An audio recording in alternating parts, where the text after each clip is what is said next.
ইসলাম প্রিয় যুবকদের কাছে তিনি জনপ্রিয়তার শীর্ষে। তার ওয়াজ শুনে প্রতিদিন ঘুমাতে যান লাখ লাখ মানুষ। প্রিয় শায়েখের বলা প্রতিটা কথাকেই মেনে নেন সত্য হিসেবে। ফলে অনেকেই মানতে পারছেন না প্রিয় ইসলামিক স্কলার একজন নারী লিপ্ত এবং আসক্ত পুরুষ। বলছিলাম আবু তোহা মোহাম্মদ আদনানের কথা। তার দ্বিতীয় স্ত্রীর দাবি, একের পর এক নারীকে নিজের ভোগ্যপণ্যে পরিণত করেছেন আদনান। এমনকি এই অসৎ উদ্দেশ্য চরিতার্থ করতেই তিনি গড়ে তুলেছেন একাধিক ইসলামিক প্রতিষ্ঠান। দিন কয়েক আগে ফেসবুকে বোমা ফাটান আদনানের স্ত্রী সাবিকুন নাহার সারা। একটি স্ট্যাটাসে তিনি দাবি করেন 15 বছরের পুরনো প্রেমিকা জারিন জেবিন নামে এক এয়ার হোস্টেসের সাথে পরকীয়া করছেন জনপ্রিয় ইসলামিক বক্তা। এমনকি তারা ঘন্টার পর ঘন্টা ফোনে কথা বলছেন, লং ড্রাইভে যাবার ইচ্ছা পোষণ করছেন এবং জিন্নুরাইন সেন্টারের অফিস রুমে একান্তে সাক্ষাৎ করছেন। যুবকদের আইডলকে নিয়ে তার স্ত্রীর করা সবচেয়ে ভয়াবহ অভিযোগ হলো সাধারণ মানুষের টাকায় গড়া ইসলামিক প্রতিষ্ঠানগুলোকে বিভিন্ন আয়োজন ও ক্লাসের নামে নারীদের সাথে সাক্ষাৎ করার কারখানা বানিয়েছেন আদনান, যেখানে ক্লাসের নামে একের পর এক মেয়েকে টার্গেট করে মনোবাসনা পূরণ করার খেলা করছেন এই ইসলামিক স্কলার। এমনকি তিনি তার স্ত্রীর বিছানায় বসেই পরকীয়া প্রেমিকার সাথে প্রেম করছেন। তবে এবারই প্রথম নয়, এর আগেও বিবাহ বহির্ভূত একাধিক সম্পর্কে জড়িয়েছেন জনপ্রিয় এই মানুষটি। সাবিকুন নাহার স্ট্যাটাস দেবার পর রীতিমতো তোলপাড় শুরু হয় সোশ্যাল মিডিয়ায়। দু একজন আদনানকে সন্দেহ করলেও বেশিরভাগ মানুষই তার পক্ষ নেন। এমনকি যেসব প্রতিষ্ঠানে ঘটনার নিউজ করছিলেন তাদের কমেন্ট বক্সে গিয়ে সাংবাদিকদের থ্রেট পর্যন্ত দেন কেউ কেউ।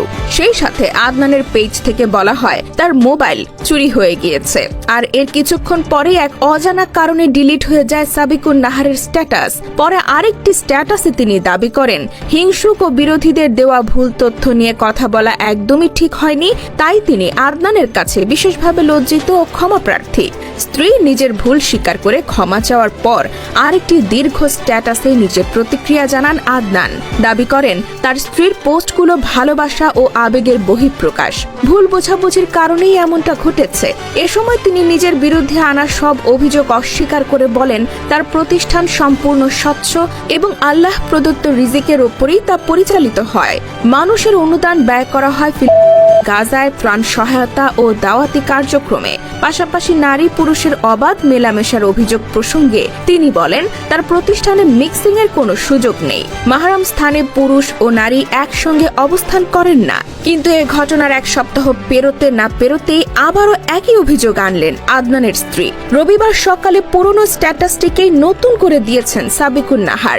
সেই সাথে কমেন্ট করে জানিয়েছেন আগের পোস্টটি ডিলিট করে দেবার কারণ, যেখানে লিখেছেন তিনি মিথ্যা বলেননি, নিছক সন্দেহের বশেও স্বামীর পরকীয়া নিয়ে লেখেননি, বরং পূর্বের পোস্ট ডিলিট করে সব দোষ নিজের কাঁধে নিয়ে তিনি অপমানিত হয়েছেন। কেননা তিনি ভেবেছিলেন তার স্বামী নিজেকে সংশোধন করবেন, কিন্তু ভক্তদের সে আস্ফালন তাকে পরিশুদ্ধ হতে দিচ্ছে না। হতে পারে এই সত্য প্রকাশের ফলে সবাই সচেতন হবেন এবং আদনানও চূড়ান্ত রূপে সংশোধিত হয়ে সত্যিকার অর্থে ইসলাম ও দ্বীনের উপকারে আসবেন।